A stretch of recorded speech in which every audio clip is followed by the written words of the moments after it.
Hey everybody, welcome in. It's Tuesday. Nick M up there in Canada. I see you. Thank you, T&D Tesla, for M up there in Canada. I see you. This is awesome. Thank you, T&D Tesla, for M up there in Canada. I see you. This is Thank awesome. you, T&D Tesla, for M up there in Canada. I see you. This is Thank awesome. you, T&D Tesla. Got it. Sorry. That was weird. It was like some type of weird infinite repeat. Anyway, I hope the sound is okay. It's just going over and over and over again. But boy, are things crazy out there in the markets. Thank you all for coming. Bitcoin just hit. Let me see how high it actually went. It shot right up. It basically 35,900. It's up $640 today. And the other big movers out there, let's just see the ones I care about. Solana's up 5%. Grayscale's up 4%. MicroStrategy is up 3% to $473. Injective keeps on going up. I don't know what's the thing with that thing.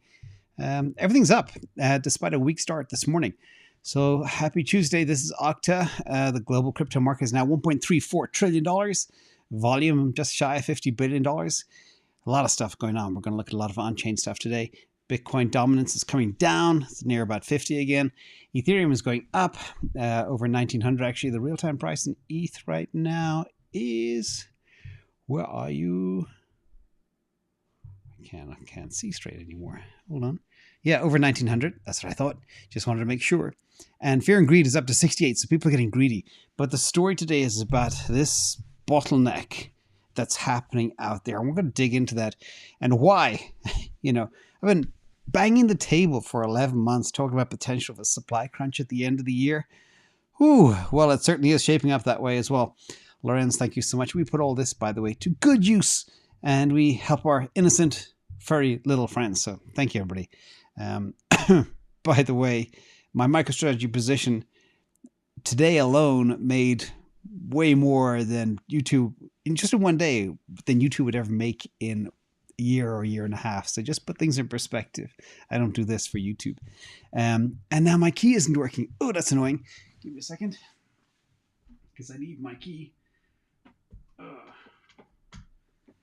Technology. The Bluetooth needs to be reset, and that happens once a week. So, edutainment, not financial advice, and don't forget, if you want to get smarter, you will never see so much information packed into such a short window of time ever. Subscribe to the channel and like the content.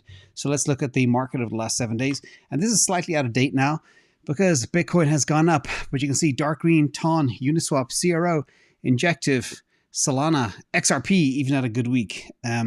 But Solana had the best week. That thing just keeps on going. It has become the consensus investment. No ifs, ands, or buts. We'll actually do a little mini face-off as well later today. Let's look at the returns over the last 7 days again.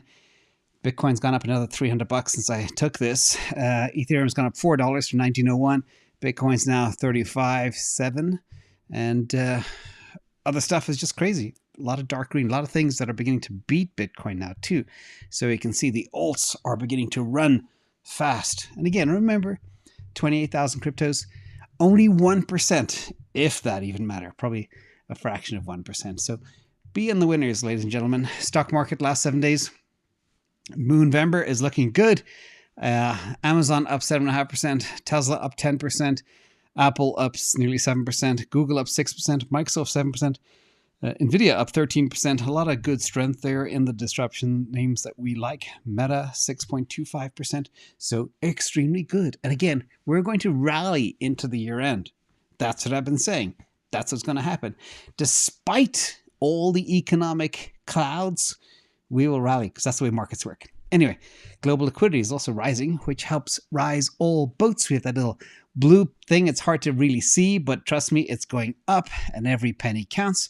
Because the bond markets toast, a lot of people will be pumping their money into things like Bitcoin. Because that's our life raft, ladies and gentlemen.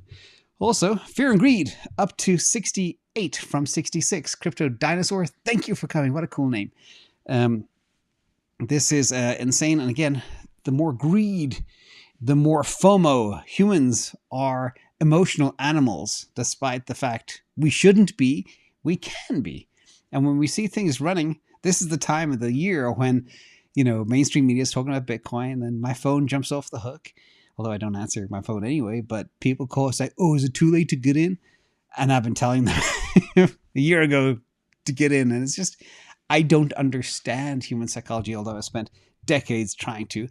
I'm still nowhere. Maybe I need a neural link in my head to help understand humans. Anywho, let's look at some crypto stats today.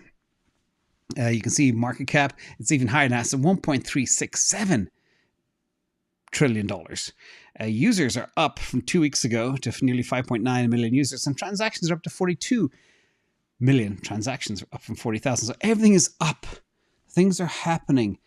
The chains are beginning to be more active, and that's very, very good for the space. People are coming in. And that's all fantastic. That's why we track this stuff. Bitcoin halving clock. This was a bit of a switch up. Like literally last week, it said the 12th. Then, no, the week before it said the 12th. Last week it said the 13th. And now all of a sudden it's back to April 18th. That's weird. I still think April 14th is the date. So 162 days to go. And that's not a lot of time, ladies and gentlemen. Not a lot of time at all. A little over 5 months. And people realize that. Now, people that realize that as well are the CME futures traders. They are literally super bullish, buying as much option action as they can. And these are the futures ETF inflows for Bitcoin and Ethereum. And they have accelerated over the last couple of weeks, accelerated big time. And their focus is all on upside exposure for both Bitcoin and Ethereum. And these are front month premiums showing a huge 16% annualized increase, and longer term expiries also indicating very bullish sentiment. Ethereum premium rates as well have now aligned with Bitcoin. And that supports the thesis that we are off the floor that I've been talking about for about 2 weeks. Simply the Bitcoin ETH, or the ETH BTC pair couldn't go any lower, and it didn't. And it bounced perfectly off that support level of 5.0 something. I can't remember the exact numbers. Or 0.05. Anyway, my mind is smashed. But this is huge. And it's not just CME in Chicago futures, but also Hong Kong futures. The Asians are getting exposure to Bitcoin as well. And everything is going up. This is where the price action is going to go. You watch what the pros do. You watch the money flow. Speaking of money flow, digital asset funds had another monster week. Not as big as last week, but still very huge. Digital asset investment products brought in over $250 million. And that is the 6th week of consecutive inflows, and now totals nearly 800 million year to date, surpassing total inflows of 700 million in 2022. So things are really shaping up to be very solid in 2023.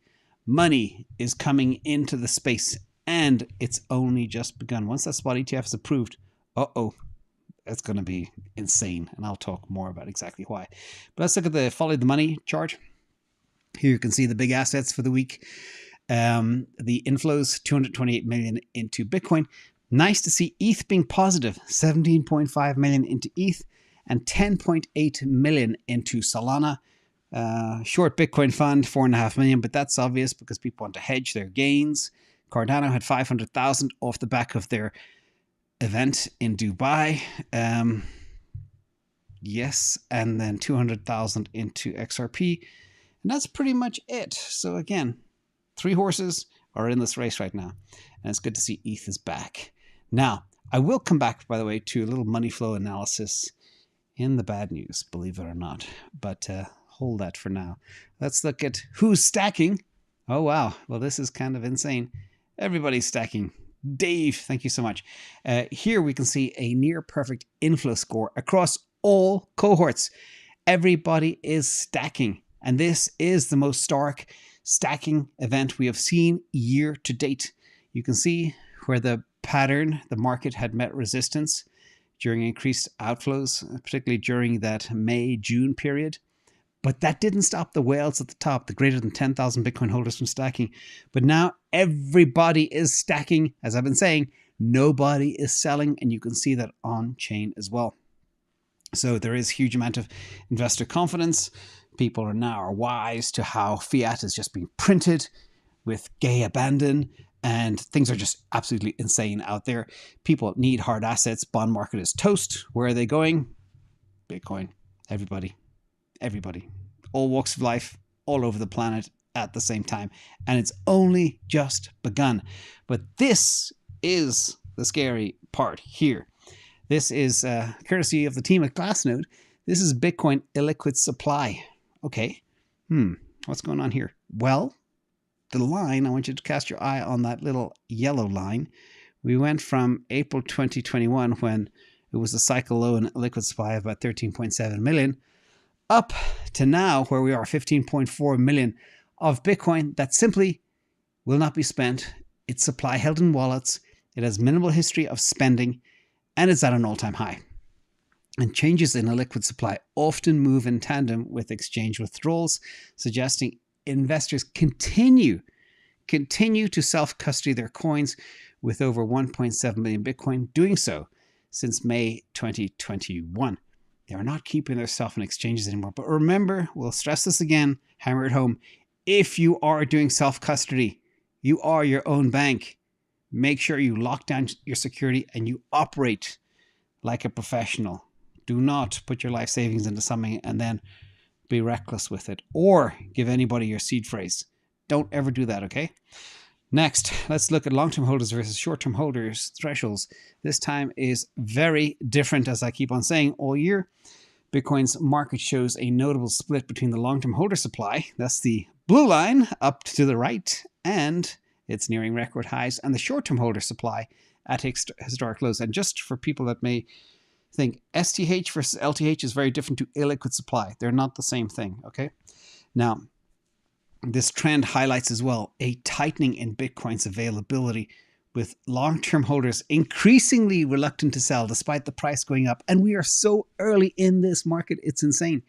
And in a previous analysis, we indicated that long-term holders typically begin distributing more of their Bitcoin holdings only when the market hits new price peaks. And this pattern was evident in 2021 bull run. But there's a significant decrease in long-term holder supply, which coincided with an increase, of course, short-term holder supply, and higher volumes of Bitcoin moving off of exchanges. So this is getting real tight. Literally, if you were BlackRock, this is probably the worst time ever in the history of Bitcoin to accumulate Bitcoin. It's going to be fun, as I keep saying.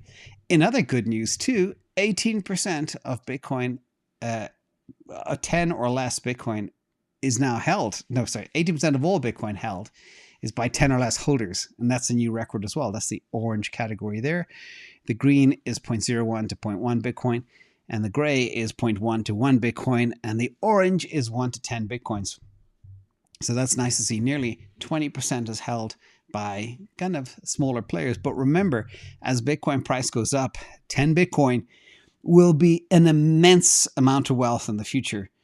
If you have 10 Bitcoin, lock down your security. Even if you have one whole coiner, lock it down. Be very careful. Let's look at alts real quick. Skip gears because Bitcoin is on fire. In fact, it's kind of exciting right now. So it's 35,600 as I speak live. But you can see here the AltSeason index indicates that alts are strengthening. We had about a 4-week period where it was down around 16, 15, 14 for a long time. Then it broke out above that 25 level threshold up to 27 right now today. So what's going on with alts? Well, let's look at our dashboard here. Over the last 7 days, you've got some new players coming in. You've got Elrond, The Graph, and Injective. Injective has just been on fire all of 2023. It's insane. And then over the last 30 days, you've got Injective, Rune, and Sol all doing very well as well. And then if you go to the middle of this chart and you go to the right, whether you are on the 7-day time frame or 30-day time frame, if your asset is not pumping during these hyper times, question why you are holding it. Okay? I will not point out any names here. I want you to do your own research. But don't hold on to things that do not go up. Everything's going up like crazy right now. So if you're holding something, you're still looking at it, waiting for it to pop, time to get impatient. Also, let's look at the big three. This is one that did pop. Big three last week. Binance is back, shooting up 10%, whereas ETH only went up 4% for the week, and Bitcoin only up 1%, but that's a little higher now. So let's call it 2%. But still, Binance is back, up at 248. So there's a lot of fear for a long time that once it broke through 215, it would die. It didn't, and we never thought it would. It is a beast. People that actually buy and sell crypto online and trade options and everything else, the majority of that action happens on Binance, despite it's being forced out of the US and other places. They are still the 800-pound gorilla in the space. Now, Let's look at the top performers of the last 90 days. As always, in full disclosure, I point out what I own. I only own 5 cryptos. I only own 3 for the longest time, but I added 2 this year. That was Render and Injective. Injective has been the second best performer over the last 90 days. Rune has been the best. As I say as well, you can't catch them all, but if you can have a good batting average and be in the winners 80% of the time, that works too. Solana up 74% for the last 90 days. Render 41.7%. Bitcoin 21%. And Ethereum off the bottom up 3%. So not bad at all. And again, some of the older things that aren't doing too well, like Uniswap, etc. Well, I think they're being eaten alive by other DEX alternatives too. The DEXs are now getting better, faster, cheaper, and that's hurting Uniswap. But we'll see. Now, speaking of another asset, XRP Surges 11%. This article said 10% after a flurry of positive news. But there's a lot of stuff happening, and it's kind of conference season. So a big part is they do have a conference that could be driving the rally, and that is called the Ripple Swell Conference. It's also in Dubai. I hope they get a bigger turnout than a recent event there. And Dubai has become a real crypto hotbed. So kudos to Dubai. There's also a lot of positive stuff around some legal cases. And I think the event is the 8th to 9th in Dubai. It's a 2-day event starting tomorrow. So stay tuned if you're a Ripple fan.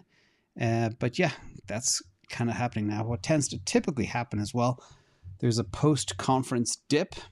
We didn't see that with Solana. We'll see if we see it with XRP as well. Let's go to the next topic, Grayscale discounts. Here we are. You can see, again, this calculates automatically, but that shows you how fast Bitcoin moved, up $1,000 in only an hour or two. But you can see here, the GBTC discount over Bitcoin is 14.47%, and ETH is 21.15%. That's pretty much the same as it was last week. But the low that we did hit so far this year is about 12.5% discount for GBTC. So we'll wait for it to hopefully go back there. And that'll also be a very good inkling. As soon as you see this thing disappear or get close to zero, you know the spot ETF is coming because Wall Street know before us. Let's look at Bitcoin versus Nasdaq correlations. Last 90 days as well. Bitcoin's up 16.42%, while Nasdaq is down 6%. Last week it was down 7%. So it's recovering a little bit, and it'll be very good. The big tech names will do well into the year-end rally. They normally do as well. Also, in some macro news, FedWatch, per the micro.me website, I like their visuals. Shout out to the team. Here you can see we expect flatness until the first cut in May 2024. So paneling hundreds of experts, there will be no more rate hikes. That's the big message, and that's why the market's also rallying too, because yields are getting better as well, which helps stock prices go up. Now, switching gears to some bad news, everybody. First of all, a lot of FUD and fear and questions about this. Look on chain. FTX unstaked 3.96 million SOL, worth $160 million 2 days ago, and transferred it to Binance and Kraken 4 hours ago, and everybody's kind of freaking out. It's like, oh no, it's going to crash the price. But remember, they have a lot, and they're selling little tranches gradually to kind of maybe cover the expensive legal fees or whatever else. I'm not sure. But when you read the headlines out there, FTX unstaked 3.96 million SOL and transferred 750k SOL, and the community expects a bearish season. And no, SOL keeps going up, so it's not worried. Let's look at the buy and sell walls for Solana right now as we speak. And this was when Solana was at 49.3%, 43.9%, which is exactly where it is now. But what you can see here is the sell side is at the top. So somebody does want to sell a big chunk, maybe at $45. But there are tons of buyers at $43. In fact, the $45 and the $43 are matching. So maybe they're just trying to scalp a quick $2. I don't know. But the point of this is there's lots of buy walls as well as sell walls. And it's in that tight little $2 range between 43 and 45. So we expect if it goes up to 45, it'll come back down to 43, 44, be bought back up, and then go up again and eventually break out, as with the rest of the market, because it's become the consensus trade of the year. Now, Another thing I do want to point out, and this should actually be in the good news, but I'm sticking it here just for perspective.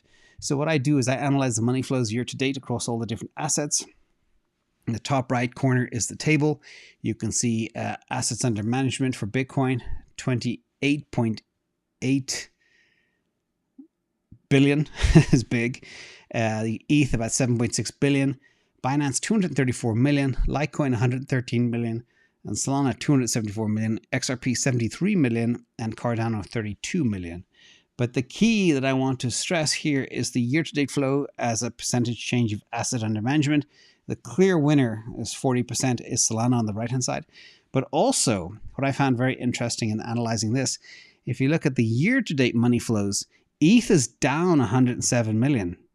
But guess what's up 109 million? That is Solana. So this is other evidence as well that Solana could become, or maybe already is, the consensus trade because people are flipping their ETH into Solana. And that can be seen as clear as day in this little pink little chart here as well. So also, this came online too. So there is a lot of excitement about Binance, which could be part of the reason why Binance pumped as well, up to that amount, what, 10% for the week. But they are going to announce something on November 8th. Watch on X. They have a big announcement coming, kind of like Ripple have their conference starting November 8th too. And this has people excited. But I do want to say Binance are cribbing the Solana line because Toli and the team always spoke about their vision of onboarding the first billion users in crypto. Now Binance is stealing their line. Not good to steal people's lines and stuff. Anyhow, we'll see. Either way, the more attraction is built into the space, the more money will flow into the space. So that's good.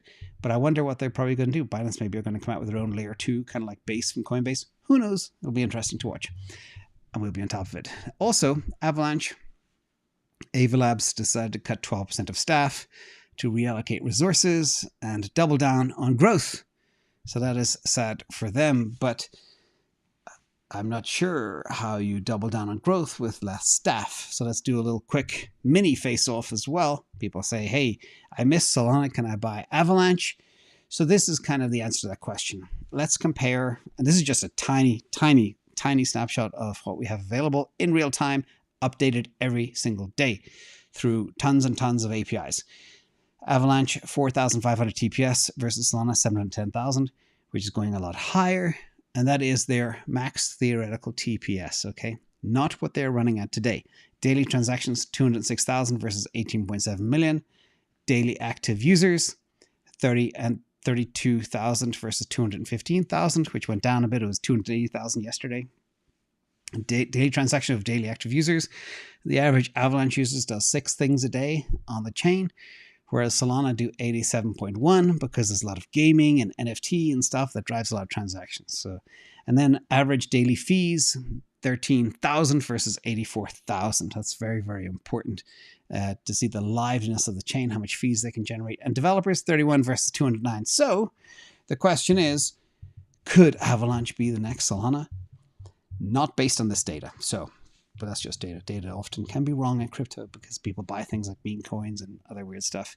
And if you think Avalanche is bad, Avalanche is a lot better than a lot of other stuff out there. So again, more perspective. That's data-based. And this is kind of an interesting story. The SEC are trying to recruit crypto professionals, but you cannot own crypto if you are a crypto expert, crypto professional. So I had to laugh at this. You know, it's like, hey, I want to hire a car expert or a mechanic, but you're not allowed to own a car. This is the clown world we live in of how the SEC is run. Literally, could it be more idiotic? So I'll read this little tweet here from Jeff Roberts. SEC is having trouble hiring crypto experts because of a rule that they must sell all their crypto before they join. So anyway, ridiculous. And I get the potential conflict of interest. If they're a big bag holder in Shiba Inu, they may give that some type of preferential treatment. But again, I think it's just ridiculous, as many people probably do as well. Now, this is out of place. And of course, every single slide from every deck we do is summarized, 10 cents in addition, and a Substack. So sign up if you'd like to. And next, ugly news. Sadly, big unlocks this week. The ones I want to point out. EULA dumping nearly 1% of the supply. Aptos, 9%. And Aptos has been running. But you're running into a buzzsaw of dumping supply, which will just suppress price. I just don't get the tokenomics of some of these chains. Then you have, of course, Ripple with the show. They're going to dump, again, a lot, but they always do as well. So that's no surprise there. Then ApeCoin. Yeah, ApeCoin rains down coins at the beginning of time. Rose as well. DYDX. So be careful if you hold those. Not financial advice. And in bankruptcy news, I did a whole video about how bankruptcies are accelerating. Well, this is a big one. WeWork filed for bankruptcy, and this is kind of the darling kind of pre-IPO startup. Was worth $47 billion at one stage, and now everybody has been wiped, including SoftBank, who had a ton invested in WeWork. But this is one of the victims of things like C19, people working virtually, high interest rates, you name it. It's just a real mess. Also, sadly, German industrial production continues to fall. For September, Germany's industrial production decreased by 1.4% month on month after already a bad year, and making a 2.1% decline quarter on quarter. And that is not good. And the decline was widespread across many sectors: automobile, electrical equipment, pharmaceuticals. And that's just not good. Of course, the construction is happening because maybe Giga Texas and other people are building, or Giga Berlin building big factories too. And US probability of recession in a given year is now at around just 58, 59%. Again, according to this chart from Macro Micro. And we'll see where this goes. So a lot of people believe a recession will hit probably middle of next year or Q2 of 2024. So hang tight, everybody. Bumpy streets ahead, but that does not mean the markets won't go up as we see today. So big thank you to everyone on Patreon as well. The one place for everything you need and the biggest and best finance community out there in the world. And I'm not sure if there's any seats left, but I know it did sell out after the weekend. But anyway, I want to thank everybody in Patreon, and thank you to everybody here for watching. Hope you enjoyed the show. Things are looking good. Bitcoin's looking scarcer than ever, and the crypto market's on fire. So that's what we care. Thank you, everybody. Thank you to mods in the chat. I'll see you all tomorrow. Bye-bye.